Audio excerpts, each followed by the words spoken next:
c'est une bonne idée, merci Zahira.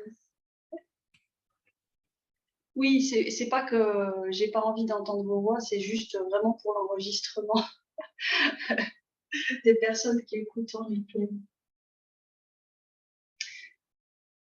Donc, ce matin, justement, j'avais un chant qui était là bien présent et qu'on a pris le temps de chanter et d'enregistrer avec mon fiancé. Je dis mon mari parce que j'aime bien.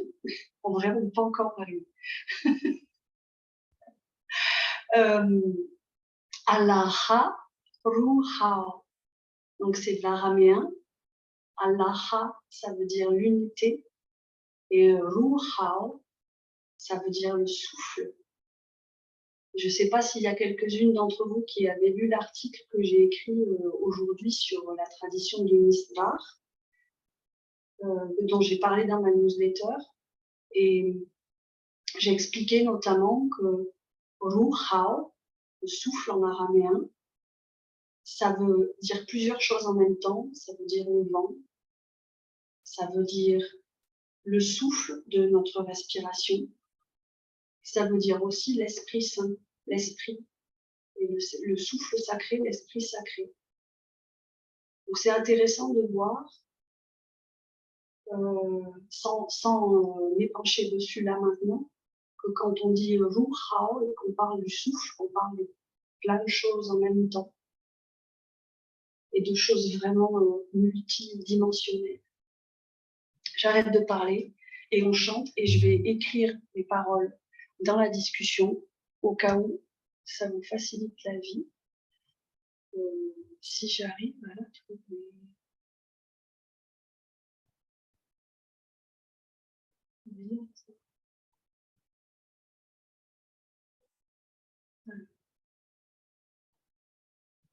Ah, ça y est.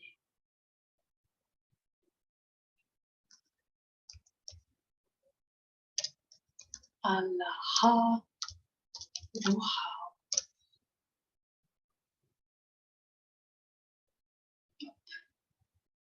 Et je prends juste le temps de vérifier. Ok. Eh bien, on va chanter et puis après arrivera qui arrivera. Donc vous êtes invités à chanter avec nous.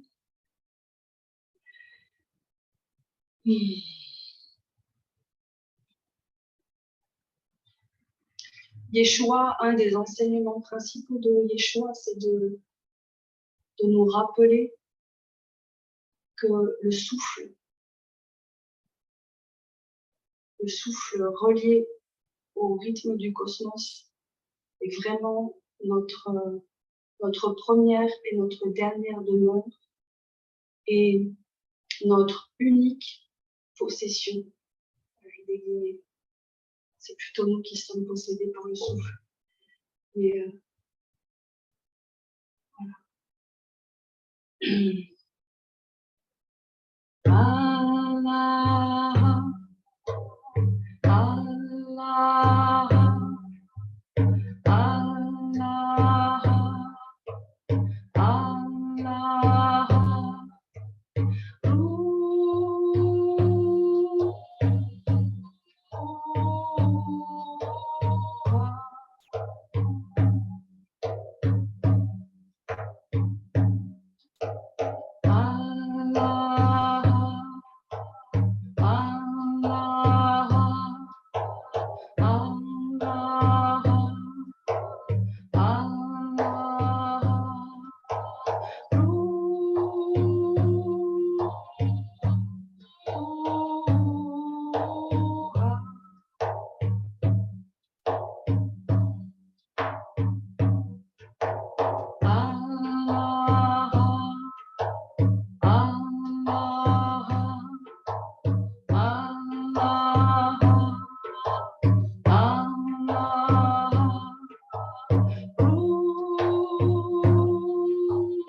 Alors,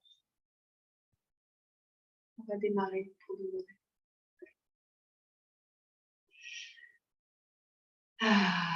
Eh bien, bonsoir tout le monde.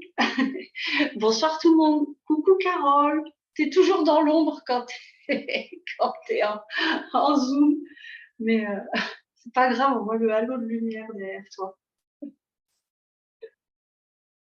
Ouais. Bonsoir aux personnes qui sont en replay et qui vont écouter cette soirée plus tard. Et je souligne que nous avons des hommes avec nous. C'est fabuleux. Il y a vraiment plusieurs hommes inscrits et ça, c'est vraiment, vraiment, vraiment génial. Alors, un petit récap rapide du programme de ces 3 soirées qu'on va passer ensemble. Ce soir, on va parler de l'époque dans laquelle vivait Yeshua, même si je précise, je ne suis pas du tout historienne, donc j'en dirai un tout petit peu, mais voilà. Et on va parler de la langue de Yeshua, l'araméen. Et je précise encore que je ne suis pas linguiste, mais que je partage simplement ce que je sais là où j'en suis. Samedi, on va parler, en fait, on va samedi faire une sorte de comparatif vraiment très général de la prière telle que on la connaît traditionnellement et de la prière depuis l'araméen. Et on va faire ressortir des grosses différences pour commencer à percevoir que le message de la prière en araméen, il est vraiment différent du message tel qu'il nous est transmis traditionnellement. Et puis lundi, la 3e soirée, on va rentrer dans la première ligne avec le Havoun. Et là, ce sera l'occasion vraiment de l'expérimenter dans le senti. Voilà pour le programme. Je vais m'épingler en haut. Enfin, attendez, je vais faire un truc technique.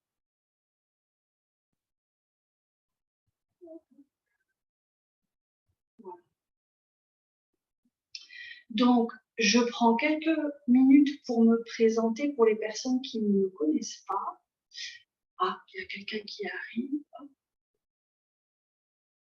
Donc, je prends quelques minutes pour me présenter.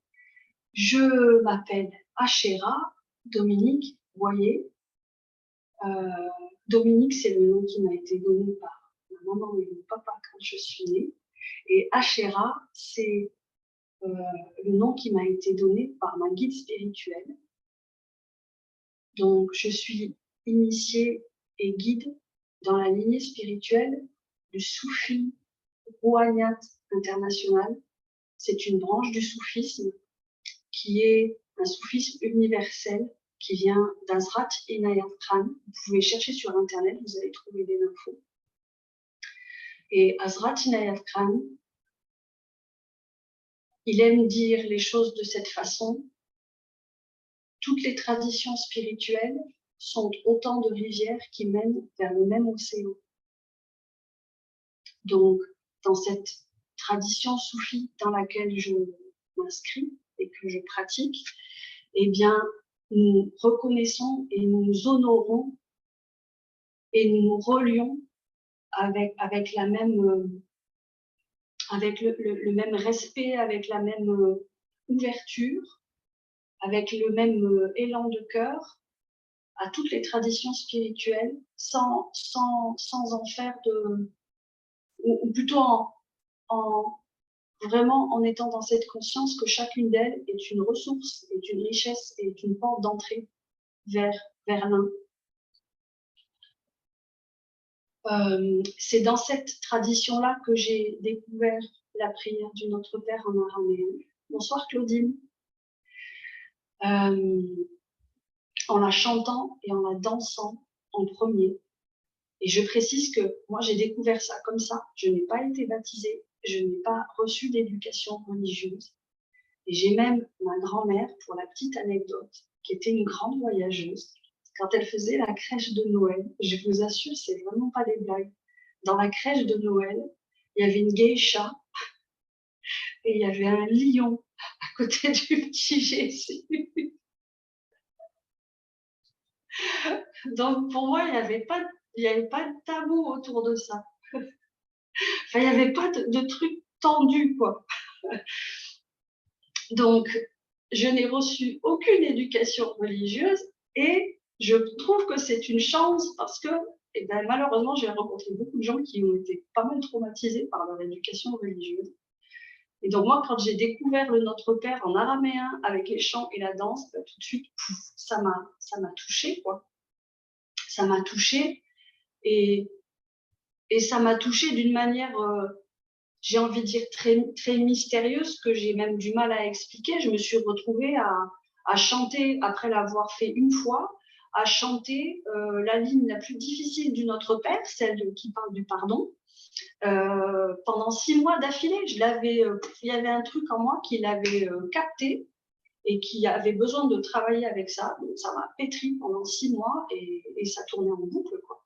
Donc, il y a quelque chose qui s'est fait vraiment au-delà de ma tête.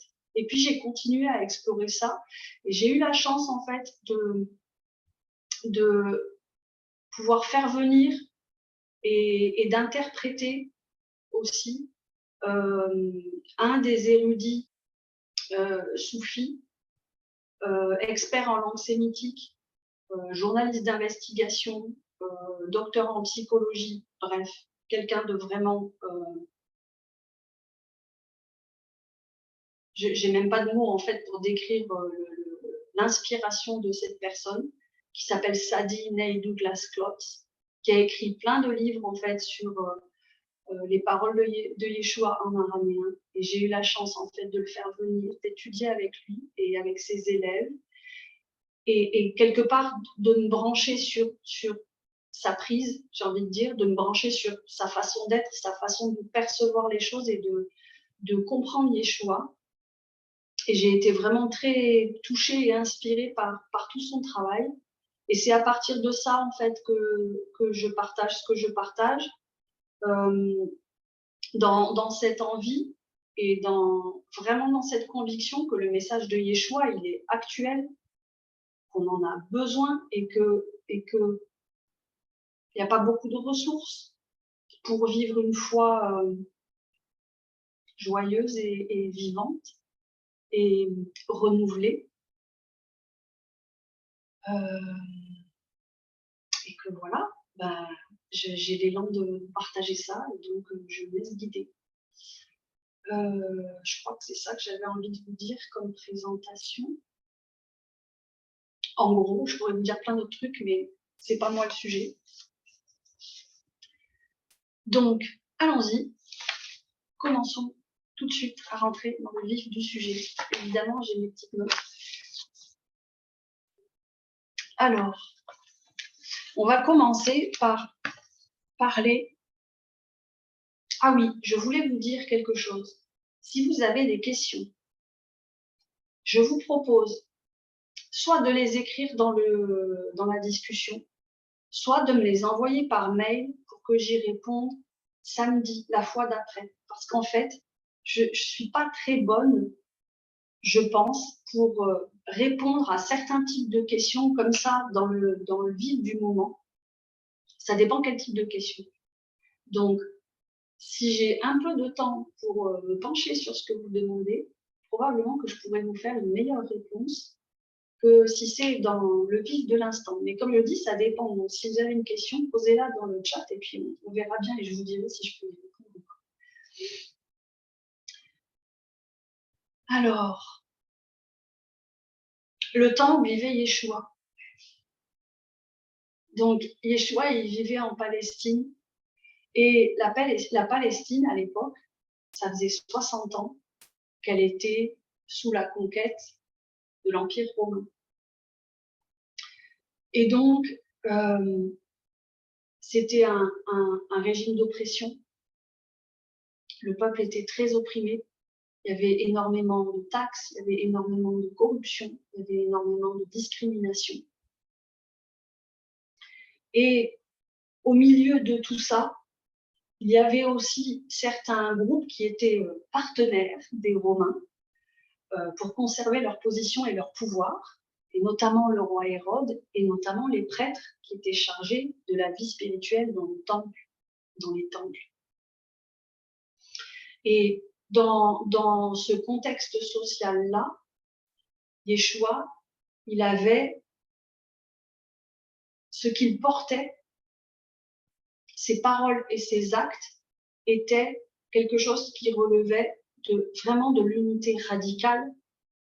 Il avait des paroles totalement inclusives qui contredisaient certaines règles de l'époque, comme par exemple à l'époque, toute personne qui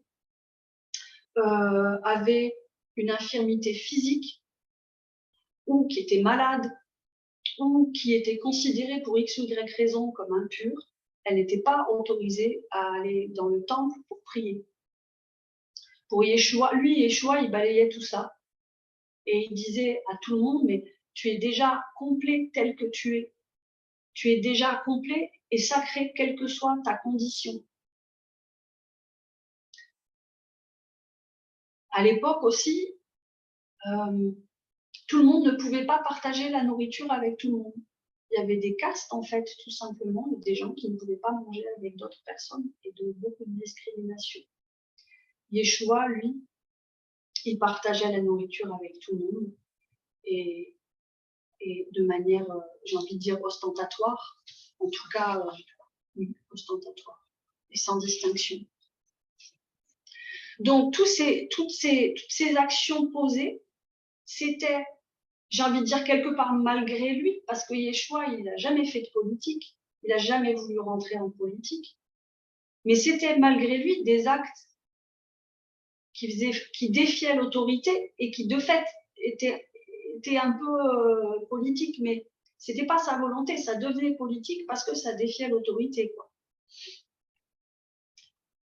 Et dans ce contexte-là, il y avait donc plein de petits groupes divers et variés qui pratiquaient des foi divers et variés, qui tentaient de pratiquer sans se faire discriminer, etc., etc., avec un mélange d'acculturation aussi et de volonté d'assimilation des Romains, qui ont fait qu'il y a eu de multiples révoltes pour tenter de rejeter les Romains de Palestine. Mais en réalité, ce qui s'est passé, c'est que ça a plutôt tourné en guerre civile et que les gens ont commencé à se taper dessus et à s'entretuer plutôt que de buter les Romains hors de... C'est pas du tout en lien avec la Palestine, l'expression, mais plutôt que de faire partir les Romains. Donc en fait, ça a créé de la division, ça a créé de la fragilisation des communautés et ça a favorisé en fait l'emprise du pouvoir des Romains sur les gens du peuple. Et moi j'aime bien, enfin je trouve que il y a un parallèle saisissant en fait avec, selon moi, hein, chacun a sa vérité, mais il y a pour moi un parallèle saisissant avec ce qui se vit aujourd'hui dans nos sociétés, où on observe quand même beaucoup de fragilisation des plus pauvres, beaucoup de stigmatisation, beaucoup de discours de séparation, de pointer du doigt les uns les autres, etc.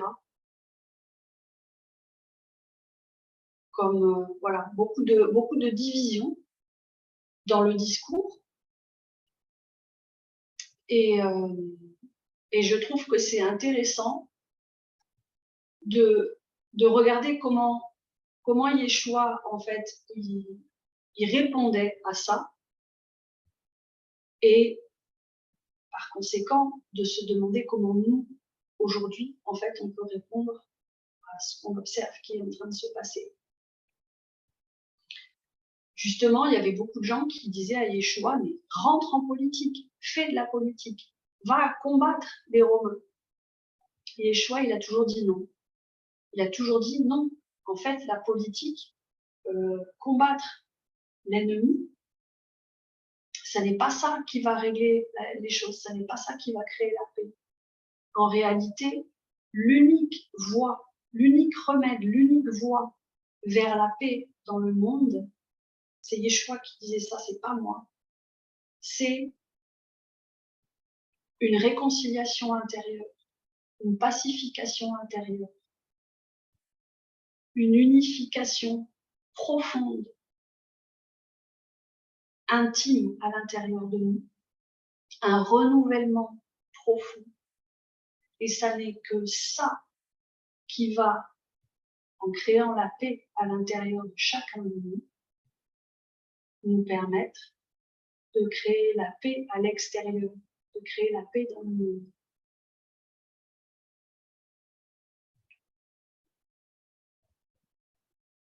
Et ça, pour moi, c'est vraiment un message, comme je le disais tout à l'heure, très très actuel, comme si Yeshua, il continue à nous dire crée la paix à l'intérieur de toi. Crée la paix à l'intérieur de toi encore et encore et encore. Réunifie, réconcilie, accueille. Et à partir de cet espace-là, à l'intérieur, la réalité extérieure, elle va bouger. Il nous montre vraiment la voie, à mon sens. Et c'est pour ça, en fait, que je partage tout ce que je partage, parce que j'ai la foi qu'on peut vivre en paix avec soi-même et qu'on peut vivre dans un monde de paix, tout simplement. Alors, pour suivre la voie de Yeshua, eh bien, on va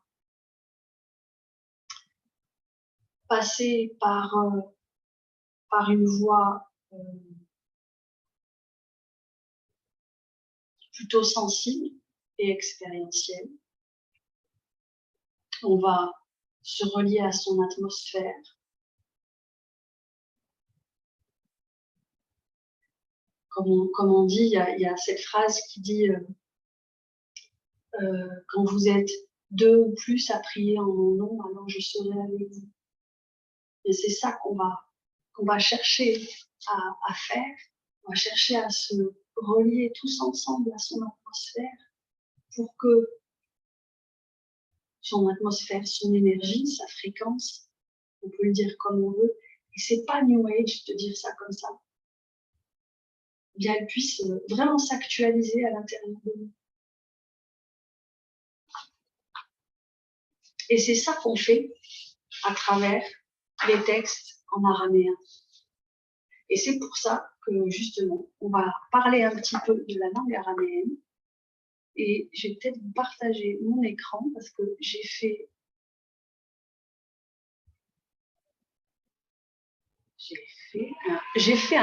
une présentation, mais vraiment très résumée, que vous aurez à disposition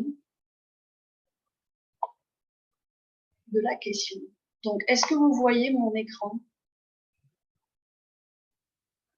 Normalement, oui.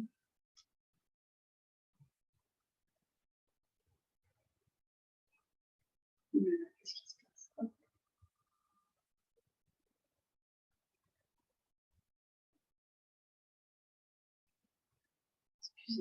Excusez-moi. Ah non, je ne veux pas quitter ma réunion.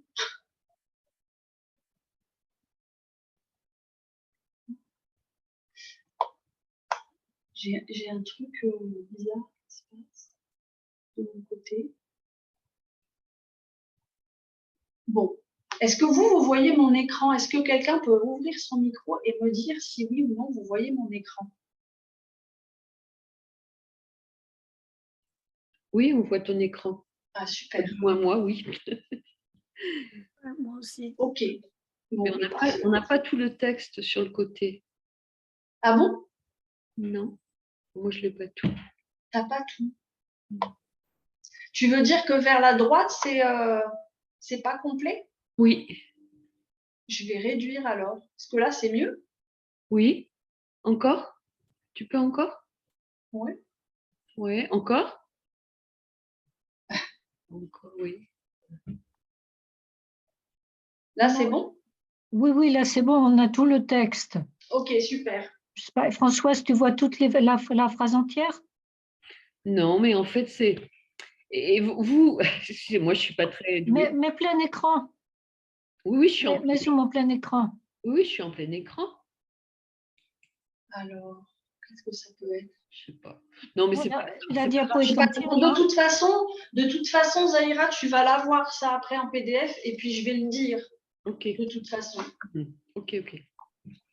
Donc, l'araméen, c'est vraiment une langue parfaite pour rentrer dans l'atmosphère de Yeshua. On le dit, hein, une langue, bah, c'est une façon de percevoir le monde. C'est une façon d'être au monde.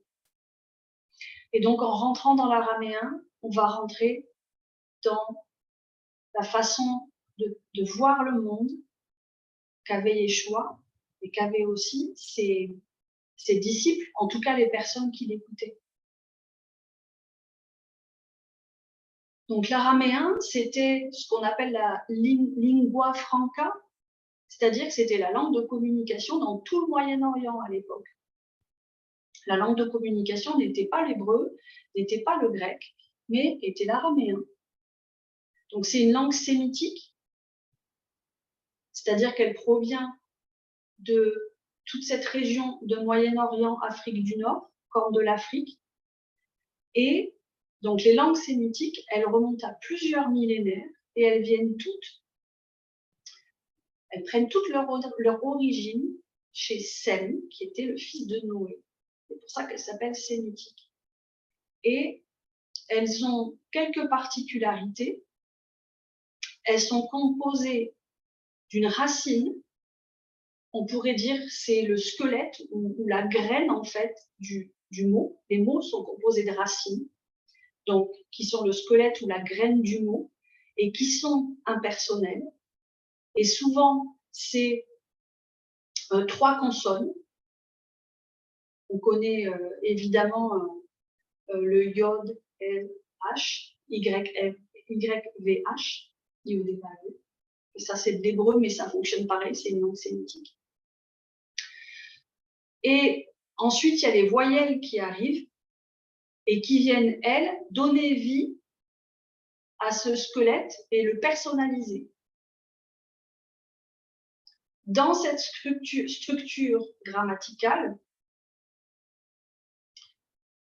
est inscrit un code sonore, donc un code vibratoire, puisque on le sait, le son, c'est une fréquence, c'est une vibration. Donc, dans cette structure grammaticale est inscrit un code sonore vibratoire qui est agissant, évidemment, la vibration est agissante, et qui a un effet sur la matière. Je vais arrêter de partager l'écran parce que je ne vous vois pas et ça m'agace. Qui a un effet donc sur la matière. Et la matière, c'est nous aussi. Par exemple, l'araméen et l'hébreu notamment, ils se retrouvent dans cette idée que le verbe, comment je peux expliquer ça? Quand on prononce un verbe, le simple fait de prononcer le verbe, donc de créer un son, pour prononcer, pour faire sortir le verbe du silence, c'est déjà l'action du verbe qui est mise en mouvement. Ça veut dire que le mot, le son que je forme est déjà l'action en elle-même. Exactement comme l'un qui a donné forme au monde en le prononçant, en l'exprimant sous forme de vibrations sonores, de codes sonores. Donc à chaque instant, à travers le son et la vibration du son, nous sommes en train de créer la réalité.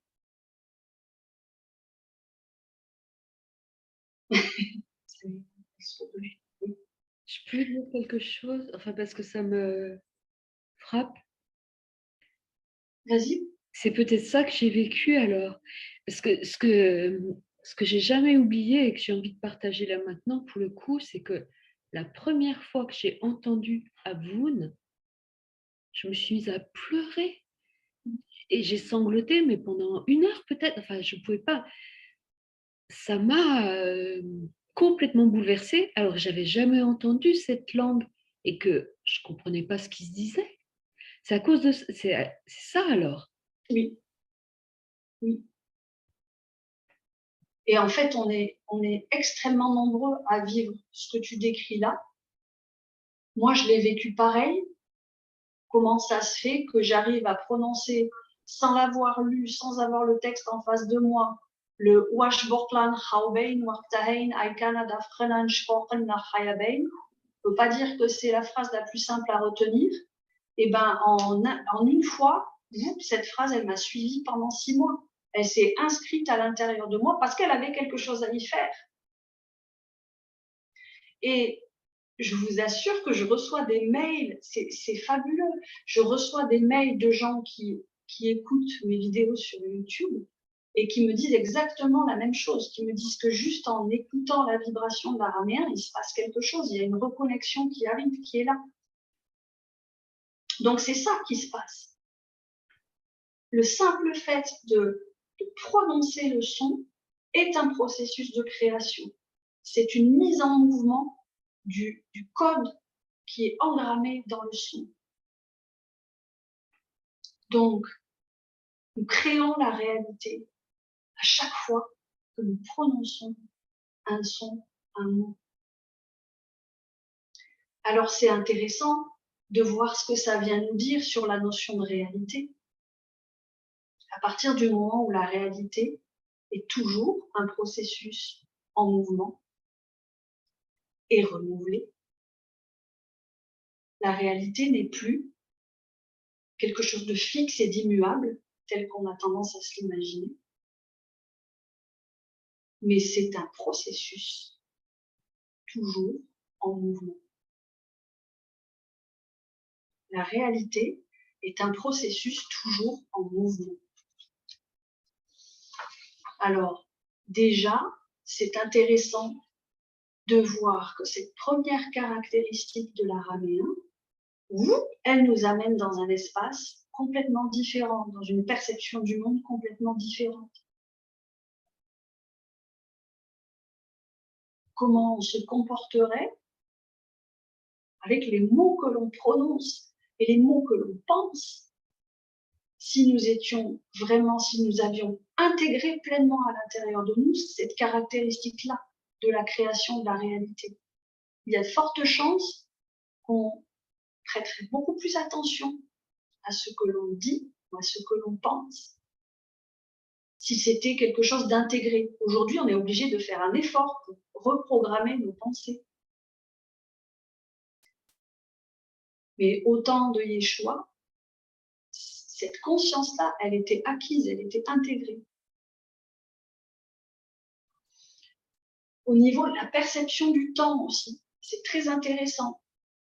Nous, on a tendance à visualiser le temps comme une ligne continue. Aujourd'hui, vous voyez, quand on est à l'école, on fait des frises chronologiques. C'est une grande ligne avec le passé et puis le futur. Et puis, pouf, on se situe à un point particulier qu'on va poser là, comme une barre sur la frise. Et puis, on observe le temps comme ça, comme si on était à l'extérieur. Eh bien, on va dire un araméen du temps de Yeshua va percevoir le temps comme une spirale, comme un processus cyclique en fait. Dans ce processus cyclique. L'homme est à l'intérieur et il est en mouvement de la même manière que cette spirale. Et pas du tout en dehors. Et dans cette spirale, les débuts, le passé marche devant et non pas derrière, comme on a tendance à l'imaginer. Mais là, le passé marche devant nous, nous porte et nous soutient. Et notre futur est derrière nous. Il nous suit. Et nous soutenons notre futur. Oui, ça fait bugger le mental, mais complètement. Et ce temps spirale qui est toujours en mouvement, il est vu et vécu comme une pulsation, comme un battement de cœur, avec des mouvements, avec des pauses. Et ça n'est, encore une fois, pas quelque chose qui est figé. Alors, je vous propose de faire une petite expérience. Moi, j'aime beaucoup cette image de la spirale. Donc, je vous propose de fermer les yeux, de prendre quelques instants pour respirer, pour vous relier à votre souffle, simplement sans chercher à le changer, à modifier quoi que ce soit, mais juste être présent à vous.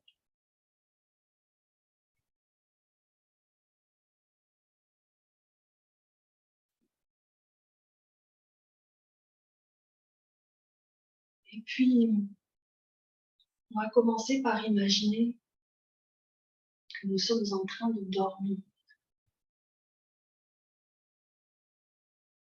Nous sommes, on va dire, au tout petit matin, après minuit, avant 4 heures du matin, dans cette heure qu'on appelle l'heure ambrosiale, cette heure où les premiers scintillements des rayons du soleil commencent tout juste à apparaître, mais où la nuit est encore présente. C'est juste un tout petit halo de luminosité qui commence à s'éveiller au loin. Et nous sommes en train de dormir paisiblement. Et pendant notre sommeil, j'ai oublié de préciser, nous sommes dans le désert. Nous sommes des bédouins et des bédouines.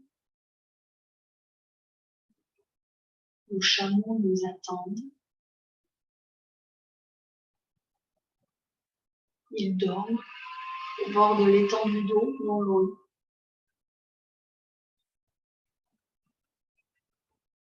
Et nous dormons sous la tente, bien au chaud. Dans cette étendue si grande et vaste du désert. Alors pendant que nous dormons, certains de nos compagnons de route se lèvent, s'habillent, préparent leur chameau et commencent à marcher dans le sable, commencent à marcher sur les dunes.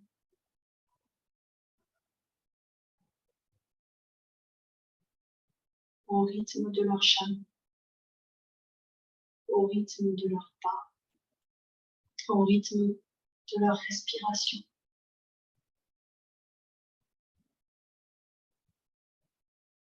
Puis quelques heures passent. Le soleil se lève de plus en plus à l'horizon et c'est à notre tour de nous réveiller.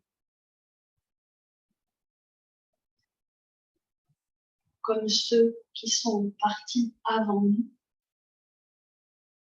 Nous allons nous préparer. Nous allons préparer nos bêtes et nous allons prendre la route et nous allons pouvoir marcher dans les pas de nos ancêtres. Nous allons pouvoir marcher dans les pas de ceux qui sont partis avant nous. Ils ont tracé le chemin sur le sable. Ils ont laissé des traces qui nous guident, qui nous montrent la voie, qui nous donnent de l'espoir, qui nous rappellent que nous ne sommes pas seuls à marcher le chemin.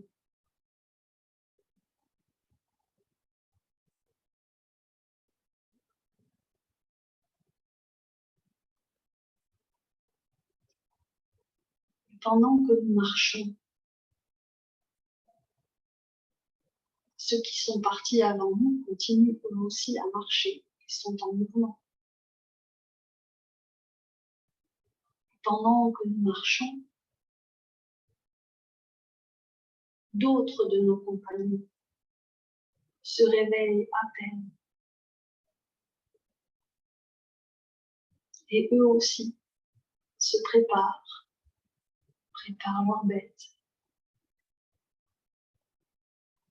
et se mettent en marche en suivant nos traces sur le sable du désert, qui sont elles-mêmes apposées sur les traces de nos ancêtres. Et tous ensemble, nous cheminons. Ceux qui viennent après nous sont guidés et portés, soutenus par le chemin que nous laissons.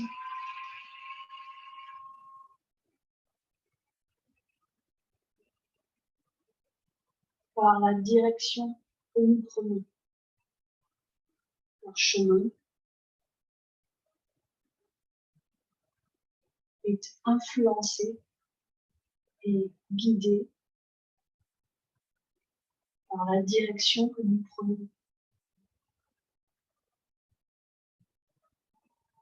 Nous et ceux qui marchent avant nous.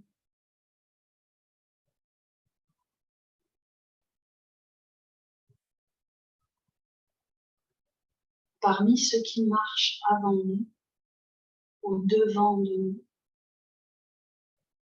dans cette grande étendue de l'espace-temps en spirale,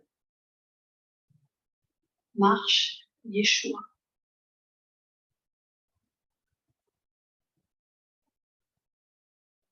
Devant nous marche Yeshua. Il laisse à chacun de ses pas des traces dans le sable du désert.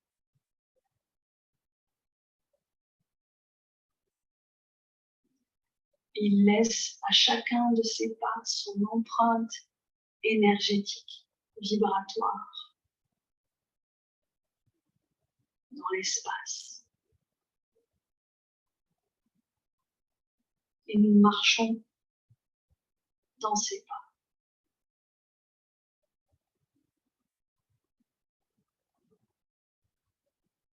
Nous posons nos pieds à l'endroit même où ses pieds se sont posés.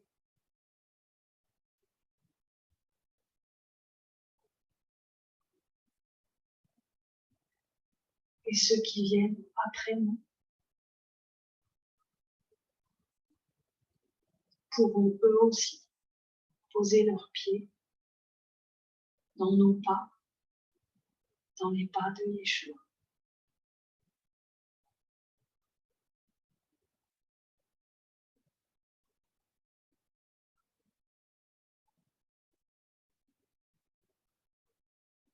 Guidés par l'empreinte.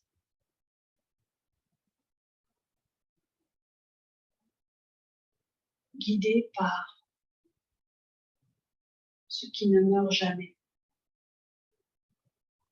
Cette atmosphère, cette vibration qui perdure au-delà du temps et de l'espace.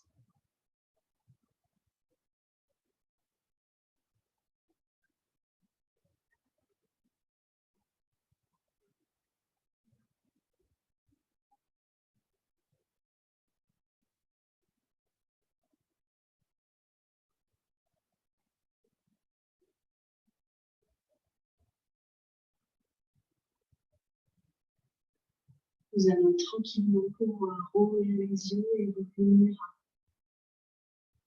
ce qu'on appelle ici et maintenant.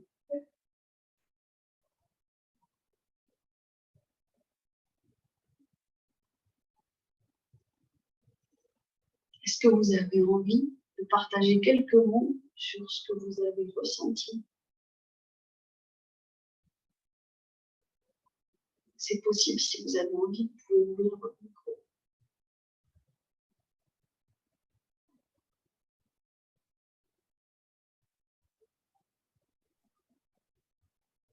Je peux?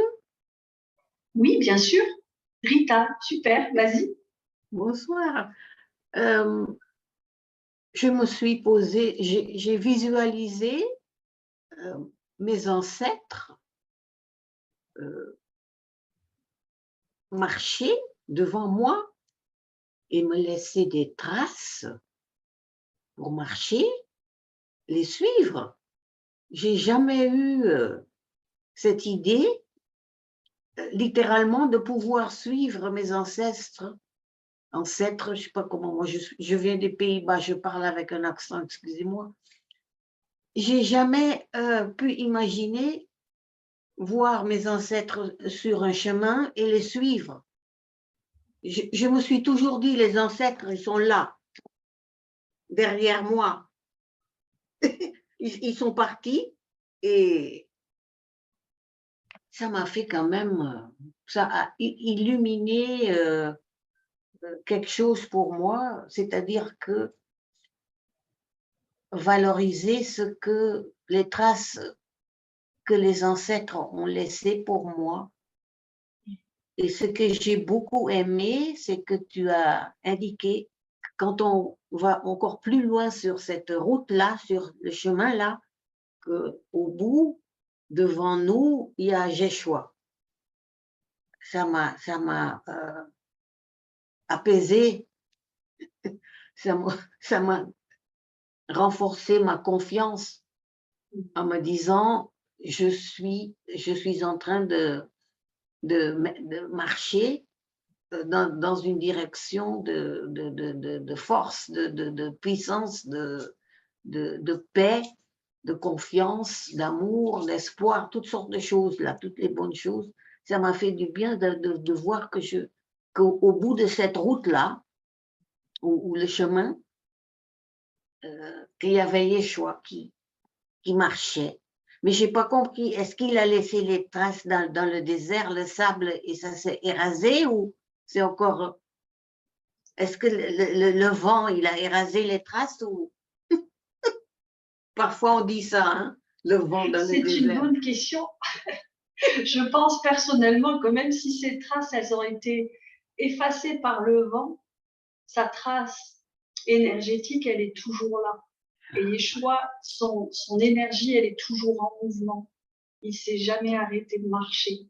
Il est toujours en marche. J'ai beaucoup aimé que tu avais indiqué les traces de Yeshua, ce sont plutôt des vibrations et les énergies. Et c'est dans ce sens-là qu'on va se joindre à ces traces, par les vibrations et les énergies de les traces de ses pieds-là, qu'il a marché. Oui, parce que ça, on ne peut pas le concrétiser, on ne voit pas les traces des pieds dans le sable, non? C'est ça, hein? Merci beaucoup. Merci. Merci. Ilka, j'ai vu que tu avais écrit quelque chose. Tu veux le dire ou tu veux juste que je peux le lire aussi si tu veux, mais tu peux aussi prendre la parole si tu veux. Alors, je peux essayer. J'ai du mal avec ma voix en ce moment. Ah oui. J'ai écrit que j'ai déjà été dans le désert et j'avais toujours voulu aller dans le désert. Je ne sais pas pourquoi. Et du coup, j'avais même peur quand je vais, est-ce que ça va être chouette? Et c'était tout simplement sublime. Et justement, la façon de marcher sur le sable, c'était exactement ça. Je sentais comme autour du globe marcher tout le monde et me retraverser et me retraverser. Et c'est tout simplement magnifique. Voilà. Et maintenant, j'ai compris. Dans le temps, j'ai pas vu Yeshua, j'ai vu, par contre, j'avais l'impression de voir Marie-Madeleine. Mais bon, je me suis pas arrêtée sur ça. C'est pareil, hein. J'ai Ouais. envie de dire. Et ouais, c'est chouette de le revivre ici, chez moi, là, avec ta guidance. Merci en tout cas. Je pense que c'est vraiment le moment le plus plein que j'ai jamais vécu et que c'est bon, il est là maintenant, ce moment-là. Il m'a plus jamais quitté. C'est vraiment chouette. Merci beaucoup. Et j'ai un très mauvais réseau. Je ne sais pas si ça s'entend ou ça se voit. Non, non, ça va. Ben, merci. Merci, merci Ilka. Est-ce que quelqu'un d'autre? Oui, Carole.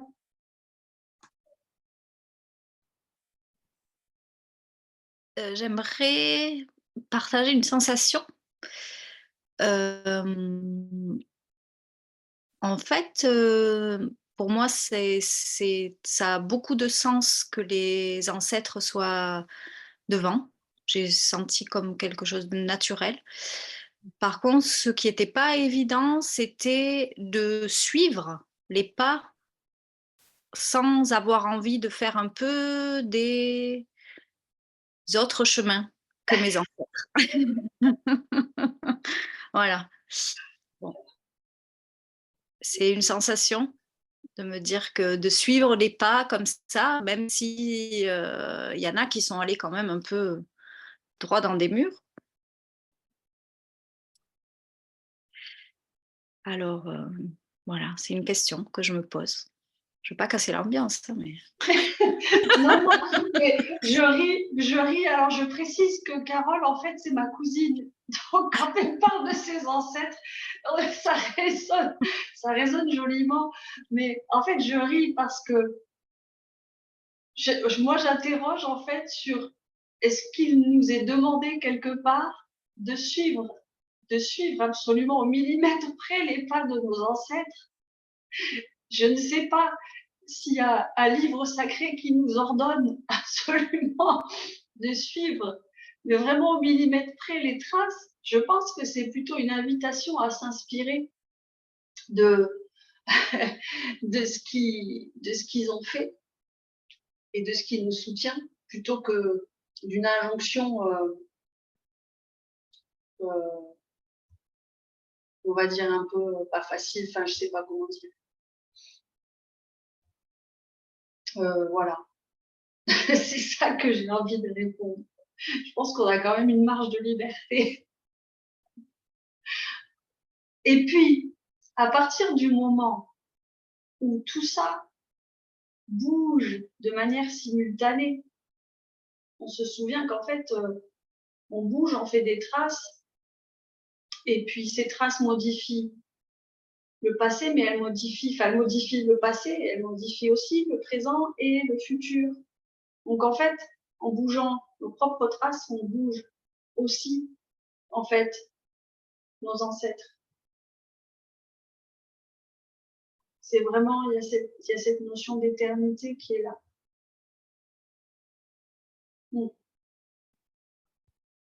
Tu voulais parler, Zahira?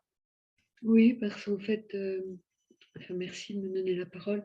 Ça me touche ce que dit Carole, parce qu'en fait, ça m'a fait préciser mon ressenti, qui est que je me sens honorée de prendre la suite de leur énergie plutôt. Enfin, parce que finalement, enfin moi je viens de famille des deux côtés, c'est un peu la cata, quoi. Enfin voilà, donc je pourrais dire aussi, mon Dieu, quel terrible héritage.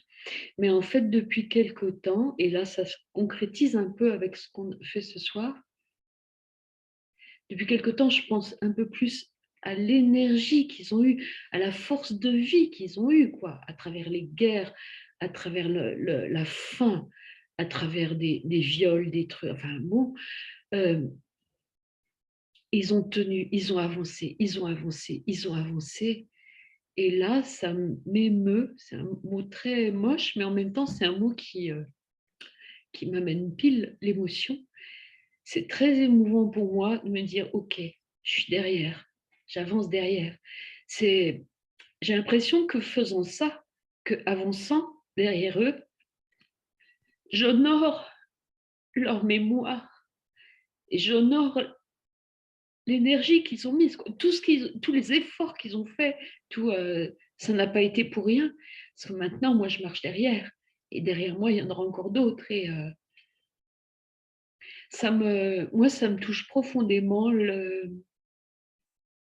qu'on soit sur la même trace, que j'entends plus d'énergie, quoi, et de courage à vivre, quoi, de la flamme de la vie. Voilà. Merci. Merci beaucoup. Est-ce que Claudine, tu veux partager quelque chose? Il n'y a pas d'obligation, hein, c'est juste pour donner l'espace. Je vais dire merci à toi, Chéra. Alors, bon, j'ai senti le désert quand on m'a parlé. Et bon, merci aussi à chacune. J'ai une amie qui disait, on marche dans les traces de ceux qui nous ont précédés. Donc en géobiologie, on le sent, hein. Mais là, c'était autre chose, hein.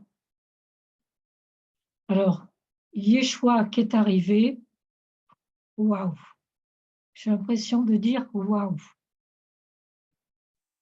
Voilà, en résumé, en un mot, c'est ça.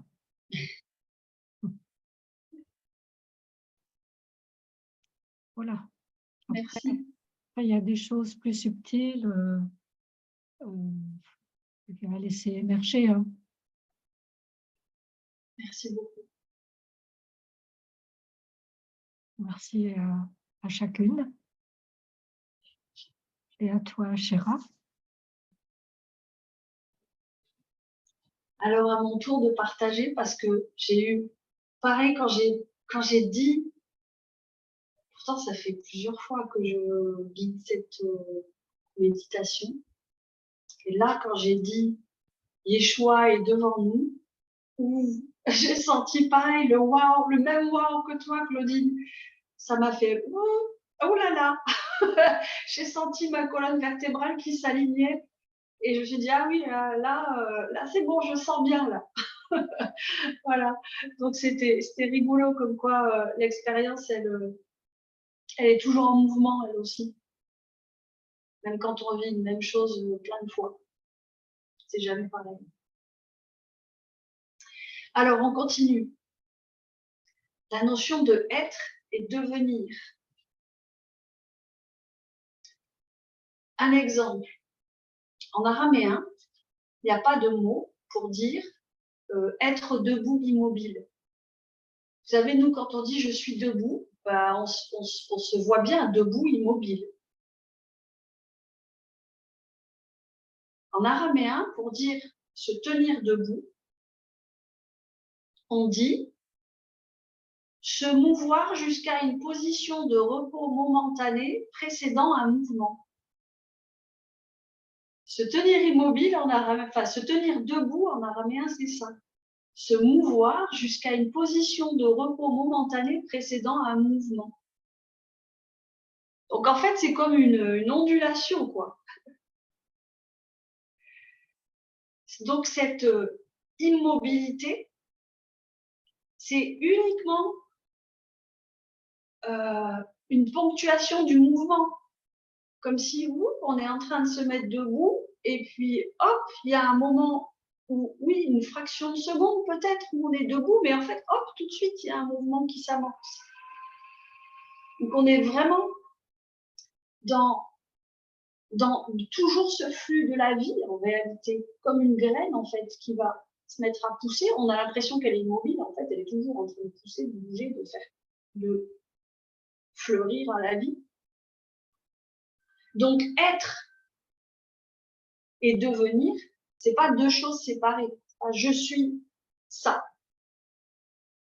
Et puis, parfois, quand je fais du développement personnel et que j'essaie de tirer sur la salade pour qu'elle pousse, je deviens mieux que... Non, ça n'existe pas en araméen, ça, en fait.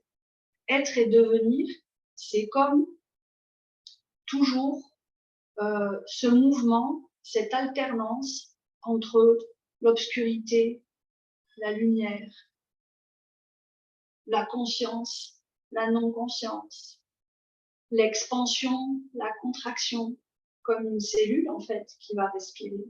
Expansion, enfin contraction, expansion. Et c'est toujours en mouvement. Ça n'est jamais figé. Et donc c'est toujours en devenir. C'est toujours, c'est pas français ce que je vais dire, mais c'est toujours devenant. C'est toujours en train de devenir. Toujours. Toujours.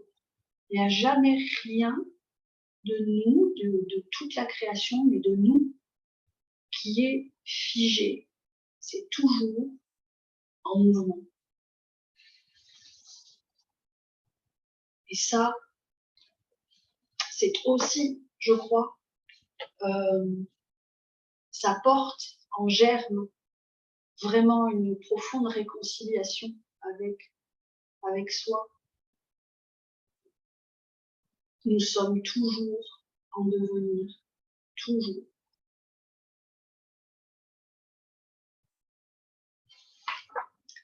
La notion d'espace.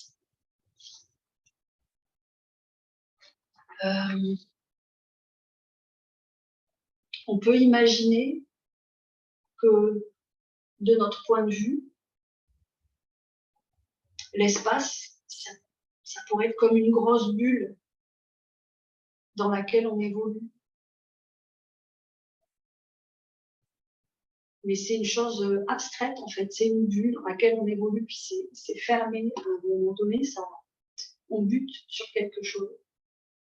Je ne sais pas si ça résonne pour vous, mais en tout cas, moi, quand j'ai préparé, j'avais vraiment cette image quoi, de la bulle. Et à un moment donné, ça bute, quoi. Mais en araméen, c'est pas comme ça. En araméen, en fait, de la même manière que le temps, l'espace, il est évidemment pas fermé, mais tous les règnes, tous les différents règnes, tous les différents plans de réalité, visibles, invisibles,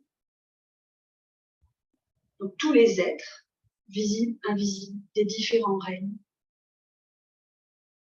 sont toujours en train de bouger de manière simultanée. Ça veut dire que quand moi je bouge, tout le reste bouge. C'est pas moi je bouge dans un espace figé, c'est moi relié par des fils invisibles à toute la création, dans toutes les directions. Et quand je bouge, quand je deviens, tout bouge.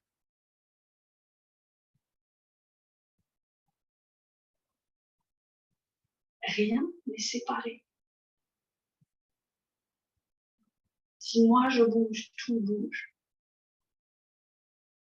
Si l'autre bouge, je bouge. Rien n'est jamais séparé.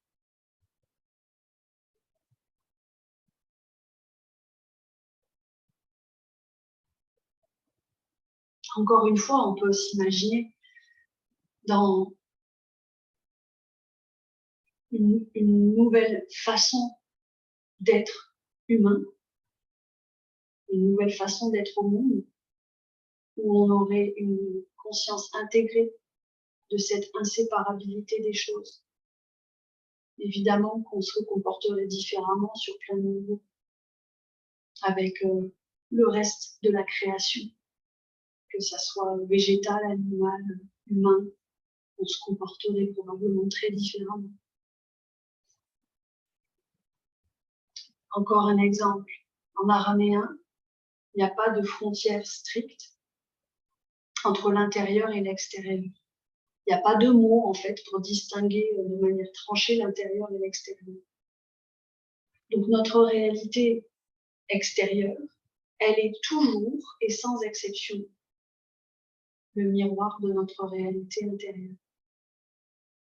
Donc, le royaume des cieux, il est à l'intérieur de nous, avant d'être à l'extérieur. Le voisin, il est aussi bien au dehors que au dedans. Et c'est pareil pour l'ennemi, il est aussi bien au dehors que au dedans. Dans cette notion de communauté intérieure dont Yeshua il parle beaucoup, notamment dans les béatitudes, il est question d'un mot qu'on appelle nafsha. Donc, on pourrait dire que c'est la communauté intérieure. J'ai fait une vidéo là-dessus, vous pouvez aller voir sur YouTube. C'est parce que je ne vais pas m'étendre là-dessus maintenant, mais c'est comme cette communauté intérieure, on est constitué d'un ensemble de personnages, d'un ensemble de voix qui ont chacune des choses à exprimer, qui sont plus ou moins endormies, qui sont plus ou moins actives, qui sont plus ou moins éclairées par la lumière de la conscience. Et toute cette communauté, elle crée ce qu'on pourrait appeler le soi. Et plus je vais connaître tous ces personnages de cette communauté, plus je vais les accueillir tels qu'ils sont, les reconnaître, les écouter, les entendre, plus la réconciliation et la réunion intérieure va pouvoir se faire, et plus la paix intérieure va pouvoir se faire. Donc, quand on parle d'ennemis à l'extérieur, on peut aussi aller regarder à l'intérieur ces parts de nous avec lesquelles on est en guerre. Et quand on parle du voisin à aimer, ben on parle aussi de ces parts de nous qui sont à proximité de nous au quotidien et parfois pour certaines qu'on n'aime pas trop, qu'on aurait envie un petit peu de mettre sous le tapis, ces parts de nous, là, nos voisins intérieurs, ils ont aussi envie d'être aimés et d'être reconnus. Donc, la réalité extérieure est toujours un miroir de la réalité intérieure. Et encore une fois, de quelle nature deviendraient nos relations si nous avions intégré en nous que ce qui se passe dans mon quotidien extérieur me donne des informations en fait sur ce qui se passe à l'intérieur de moi. Et donc que j'ai pas besoin d'aller projeter des choses, j'ai juste besoin d'aller regarder à l'intérieur de moi. L'araméen, c'est aussi une langue qui est très très proche de la terre. donc très riche en images, et qui nous rappelle que la nature, c'est le premier livre sacré. Et ça, on verra des exemples demain, justement, pas demain, mais là, samedi, dans la prochaine rencontre. On pourra voir des exemples de ça. Donc, j'avais envie que on termine tranquillement en regardant un petit peu ces spécificités des langues sémitiques et des mots avec un mot, je vais partager mon écran, un mot de la première ligne de la prière, le mot Awoun. La première ligne de la prière en araméen, c'est Awoun Deba Shemai. Donc là, on prend juste le mot Awoun pour en faire ressortir un petit peu les caractéristiques. Donc le A, donc Awoun, comme je l'ai écrit, c'est habituellement traduit, vous le savez, par notre Père. Alors, qu'est-ce que nous dit l'araméen? L'araméen, il nous dit que le A nous parle de l'absolu, de cette vastitude sans limite, de cette ouverture sans limite, de quelque chose qui n'a ni début ni fin. Un petit peu comme cette spirale du temps, où finalement, elle nous permet de toucher cette notion d'éternité, puisque Yeshua, il est encore en train de marcher devant nous. Tout est toujours encore en train de marcher, toujours en train de vibrer. Le V du Awoun, il nous parle d'un processus de naissance. Et on peut sentir, en fait, même dans la position de nos lèvres, quand on prononce le V, on a d'abord le A qui est très ouvert, et puis le V qui commence à faire comme un entonnoir, en fait. Comme l'utérus, comme le passage, en fait, du bébé à la naissance. Le couloir, le tunnel de la naissance commence à apparaître et le chemin, on va dire, se concentre. Et puis le ou de Awoun, les deux O, c'est le souffle, donc le souffle de la respiration.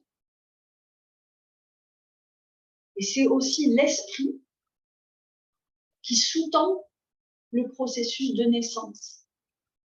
C'est-à-dire que dans ce tunnel de naissance, il y a ce ouh qui vient comme aspirer, diriger l'énergie, la soutenir, un peu comme l'image que j'ai, elle est pas très poétique, mais c'est celle-là qui me vient. Donc, un petit peu comme quand on est dans les parcs aquatiques. Parfois, il y a des grands toboggans, donc c'est un tunnel, et puis il y a de l'eau. Donc vous êtes en haut, et puis vous descendez, mais c'est de l'eau, donc ça va très vite. Et ben le ou, c'est ça en fait, c'est ce toboggan aquatique qui soutient le processus de naissance. Et le N du Aboun, et on l'entend Aboun, il y a comme ce point de la vibration qui vient pénétrer dans la forme et qui vient lui donner corps, qui vient lui donner chair. Aboun. Aboun. Donc, quand on prononce Aboun, on ne prononce pas notre Père, on prononce ô toi, principe absolu de création cosmique, ô toi, principe de naissance cosmique qui donne forme à travers la vibration, ô toi, vibration qui donne naissance à la forme.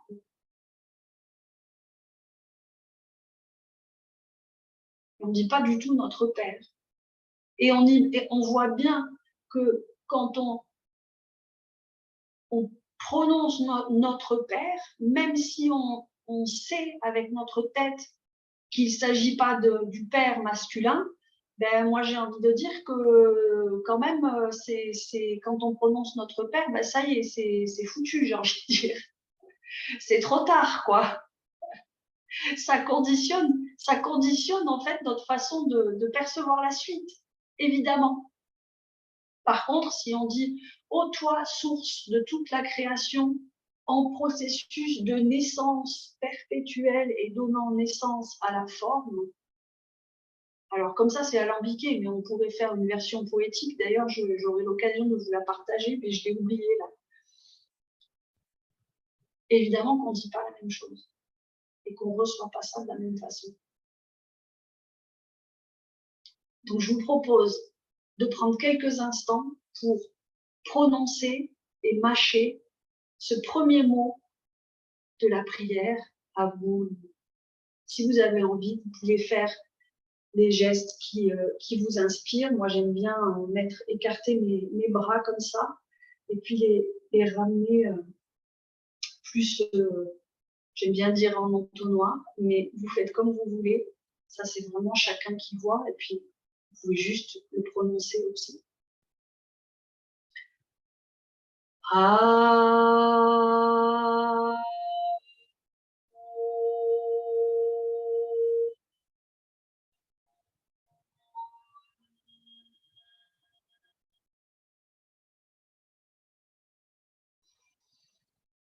Ah.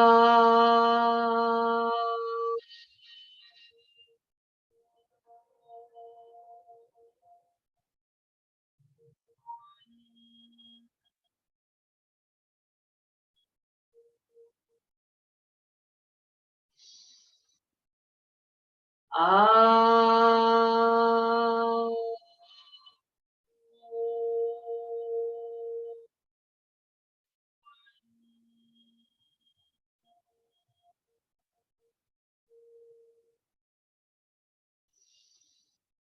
Ah.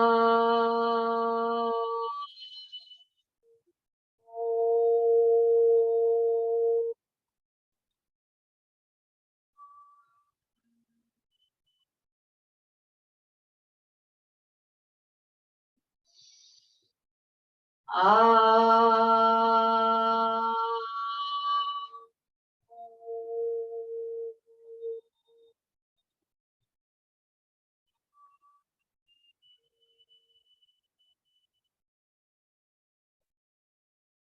Une dernière fois. Ah.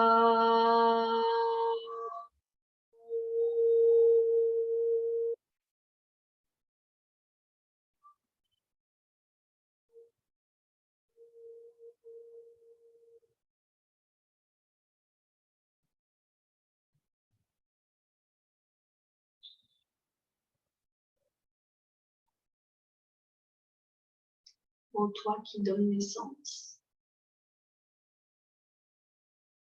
source de tout ce qui se meut,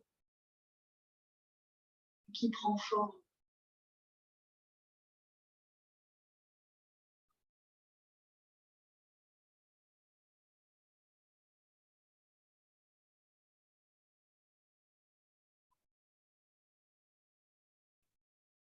Je vous propose de terminer en récitant la prière ensemble pour celles qui la connaissent et puis pour les autres, vous pouvez vous laisser baigner dans la prière. Avon de Bashemare, Nitga de Shemach, Tete Manuta, Nehwe Tseviana, Aigan, Debashemaya Afbaar Ach, Haflan Nachma, de Sunganama, Washboklan, Haubein, Machtahin, Aikana Dafkan, Shpokan, Hayabein, Wela Taklan Nina Suna, Ela Patsanin Bisha, Metu de Lache Maukuta, Wahaila Wateshpukta, Laklan, Amin, Amen.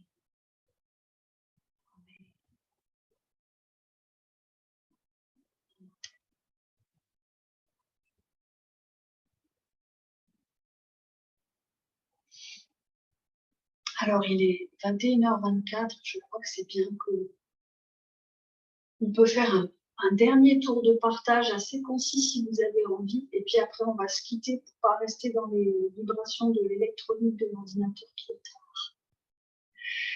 Et vous allez retrouver de toute façon cette vidéo enregistrée et l'audio enregistré aussi séparément. Et la présentation aussi récapitulative. Et la prière aussi. Bref, différentes choses dans un espace en ligne que je vais créer normalement ce soir. Et donc vous aurez accès à tout ça de manière illimitée, sans limite de temps, etc. C'est là pour vous et vous pouvez y revenir quand vous voulez. Voilà, je vous dis éventuellement ce soir, mais il y a mon fils qui est arrivé, je ne l'ai pas vu depuis longtemps en fait, donc peut-être que je vais aller passer un peu de temps avec lui. Et peut-être que je vous ferai ça demain. Mais en même temps, il y a des gens qui n'ont pas eu le replay et qui n'étaient pas là ce soir, donc c'est dommage de les faire attendre. Donc bref, je me tais et je vous laisse la parole si vous avez envie de dire 2-3 mots concis. Ne faites pas comme moi.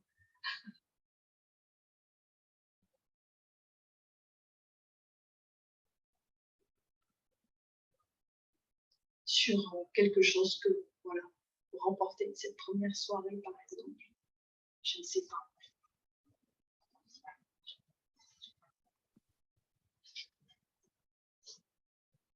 Ben moi, je veux bien juste dire que je suis très, très touchée.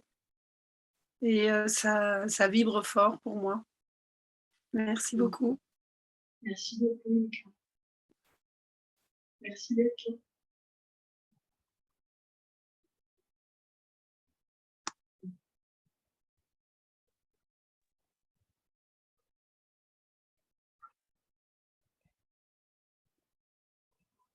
Moi, je dirais que la prière, là, ce soir, c'est comme si ça faisait fondre des défenses.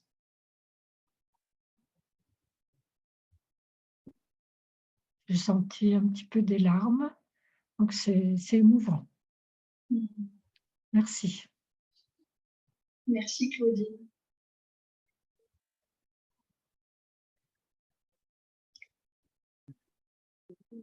Oui, Rita.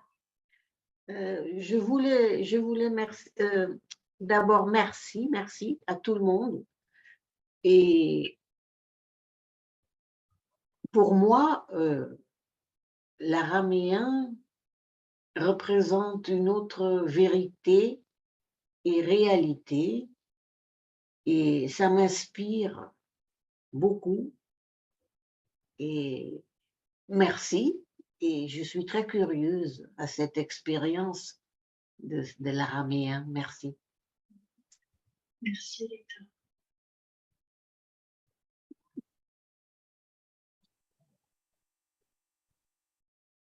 Moi, je suis touchée par le fait de ressentir très physiquement. C'est la première fois qu'à Voun, j'ai l'impression de l'accoucher. Enfin, je ne sais pas si c'est parce que tu as parlé de naissance et de... Enfin, j'ai l'impression que ça passe par mon périnée. Enfin, je le ressens très, très physiquement. Ça m'impressionne. Il reste ça. Et puis, les ancêtres, quand même. J'ai envie de faire de la place en moi à ce ressenti-là. Merci beaucoup à toi, Shiva, puis à chacune. Moi, ça me touche qu'on soit ensemble. Voilà. Merci beaucoup. Merci beaucoup.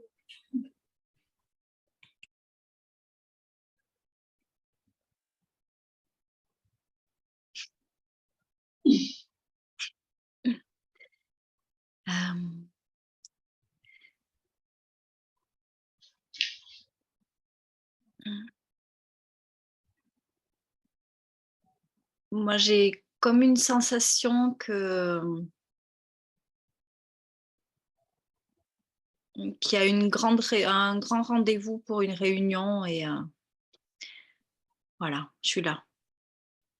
Merci. Merci. Moi aussi, j'ai envie de partager. En fait, vous savez, il y a des traditions qui disent qu'on est le rêve de nos ancêtres. Nous sommes le rêve de nos ancêtres. Les traditions natives, elles disent souvent nous sommes le rêve de nos ancêtres. Vous imaginez comment ils ont bien rêvé, nos ancêtres, pour que nous soyons toutes là, en train de parler de Yeshua et de vouloir actualiser la parole de Yeshua. Je crois que là, on peut se souvenir aussi de ça. Et continuer nous-mêmes de rêver ce monde tel qu'on a envie de le voir. Parce que nous sommes les ancêtres de quelqu'un. Alors si nous rêvons bien, eh bien, tout ça va se réaliser. Moi, je vous ai rêvé, mais vraiment, hein, ça fait plusieurs années que j'ai ce truc en moi il faut qu'Aboun sorte des petits cercles dans lesquels ils sont partagés aujourd'hui, dans les cercles de danse de la paix, où Zahira est là, Carole est là, Claudine est là. Mais ça fait des années que j'ai ce truc, je veux que ça sorte de cet endroit-là, je veux que ça aille plus loin. Et vous êtes là maintenant. Et puis il y a des gens en replay, et puis il y avait des gens la dernière fois, donc comme tu dis, Carole, il y a un rendez-vous là, il y a un rassemblement qui est en train de se faire et c'est là. Ça, moi, ça m'émerveille à chaque fois. C'est fabuleux. Et ça me fait, oui, ça me fait un truc comme ça, que je ne peux pas retenir ma joie en fait. Voilà. Yeshua, il nous connecte beaucoup à la joie. Beaucoup, beaucoup, beaucoup à la joie. C'est vraiment un chemin de joie. Bref, j'arrête de parler parce que je sens que j'ai l'excitation de tout ça qui est en train de monter. Donc, je vous dis à samedi. On va parler samedi de la tradition du Misdrach, qui est une tradition hébraïque ancienne de rencontre d'un texte sacré. Et c'est vraiment passionnant. Et on va comparer les deux versions, en gros, hein, parce qu'il nous faudrait trop longtemps pour le faire en détail. On va comparer et puis déjà commencer à retirer le message authentique de Yeshua. Donc rendez-vous samedi à 8h. Je vous enverrai de toute façon le lien par mail un peu avant. Voilà. Merci beaucoup. Bonne nuit à toutes. Si vous avez des questions et des commentaires, envoyez-les moi par mail et comme ça j'y répondrai samedi. Voilà. Bonne nuit. À bientôt.